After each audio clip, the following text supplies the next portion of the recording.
Muy buen día, ¿cómo está usted? Esperamos que bien.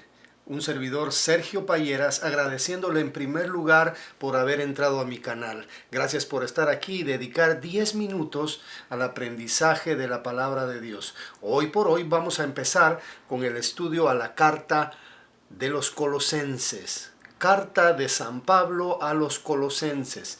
Muy bien, San Pablo siempre estuvo escribiendo para ayudar a los hermanos a comprender mejor a Dios, a comprender mejor a Jesucristo, la palabra de Dios.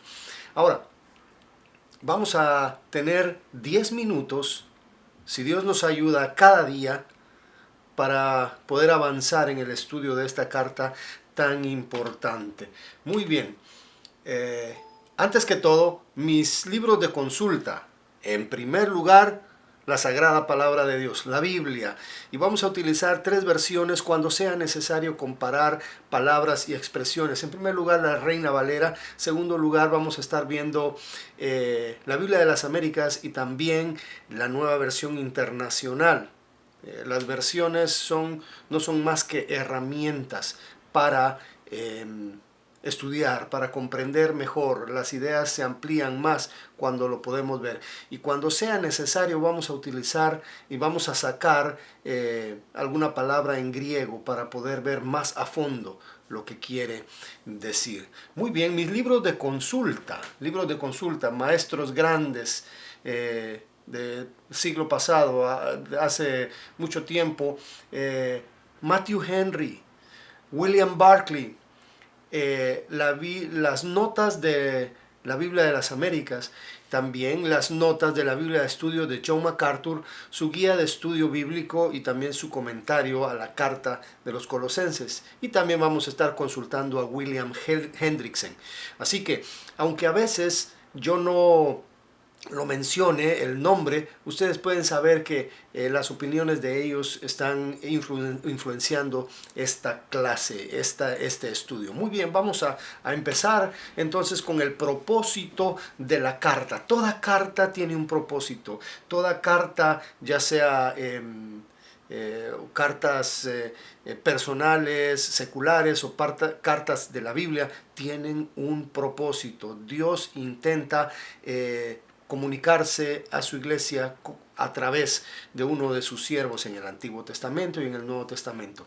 O sea, cuando yo diga, Pablo dice, o cuando yo diga, el Espíritu Santo dice, o Dios dice, es prácticamente, me estoy refiriendo a lo mismo. Inspiración, revelación de parte de Dios a través de Pablo, a través de Juan, a través de Santiago, a través de Mateo, el autor que Dios usó para hacerlo.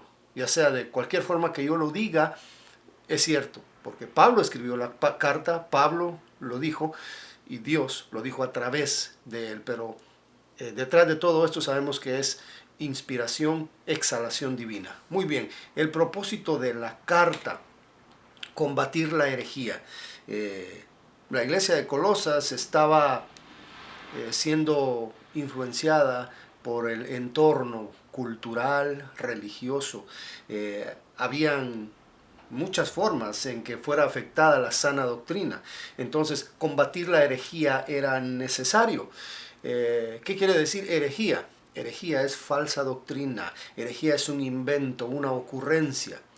La herejía puede tener varios niveles, desde algo muy pequeñito que a veces es lo más peligroso, cambiar el significado de una palabra, cambiar una tilde, incluso la ligulilla de la ñ. Eso puede causar grandes problemas.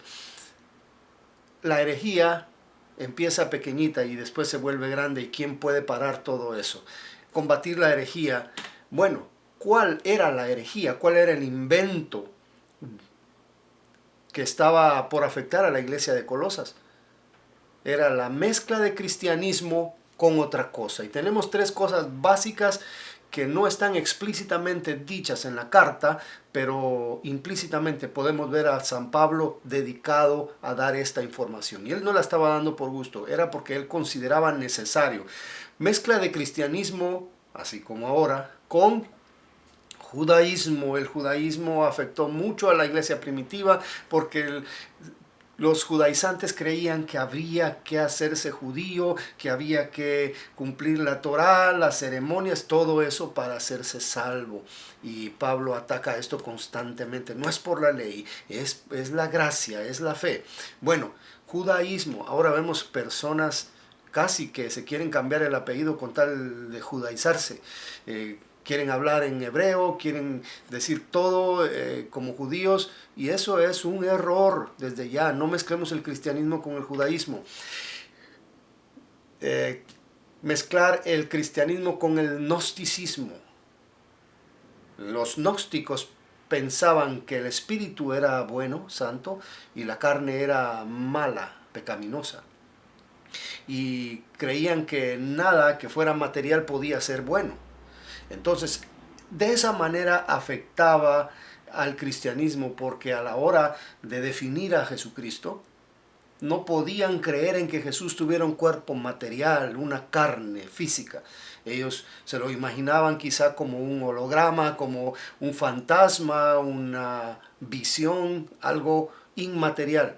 Y Pablo está combatiendo eso porque es necesario teológicamente, espiritualmente, en todo sentido, era necesario que Cristo padeciese como un ser humano y su carne era real. Él sudaba, él sangraba, él lloraba, él se cansaba, todo. Bueno, eso lo vamos a ir viendo. También Pablo estaba queriendo ahí combatir el paganismo.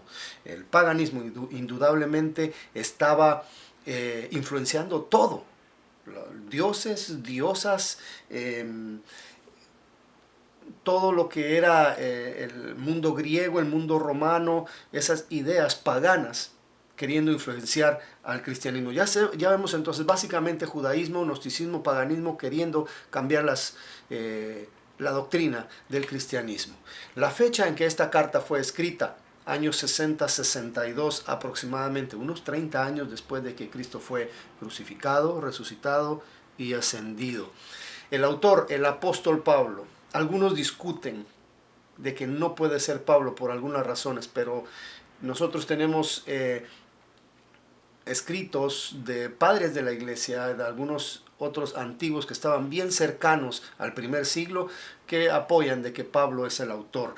En la primera línea de la carta, primer versículo dice Pablo, apóstol de Jesucristo. Muy bien, el lugar desde donde se escribió esta carta, desde la cárcel, Colosenses 4:3, la segunda parte dice que fue desde la cárcel porque él está preso. Muy probablemente fue en Roma. Vamos a Colosenses 4:3b. Pablo pidiéndole a los hermanos en Colosas que oren.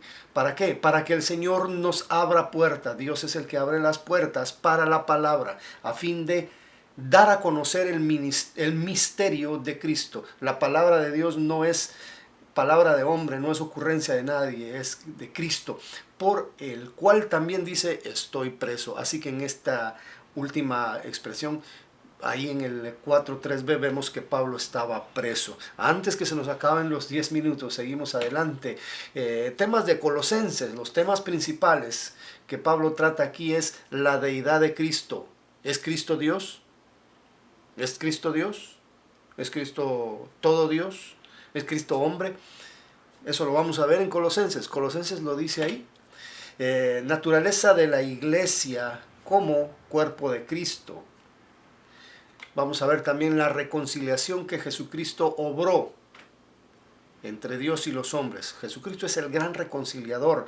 Esa pelea que estaba entre Dios y los hombres por culpa del pecado, Jesucristo la quitó por medio de su muerte. Vamos a ver la redención, el pago que Jesucristo hizo para rescatarnos de la muerte, el pecado, el infierno. La elección es el hecho de que Dios conoce a sus escogidos desde antes de la fundación del mundo. El perdón que tiene que haber entre nosotros y nuestros hermanos, nosotros perdonándoles a ellos así como Cristo nos perdonó a nosotros. Eso es lo que la carta a Colosenses nos va a decir. Dios les bendiga, Dios les ayude y ore por este estudio para que muchos puedan ir conmigo entendiendo y que Dios nos ayude a seguir adelante. Dios le bendiga y nos vemos en el próximo video. Gracias.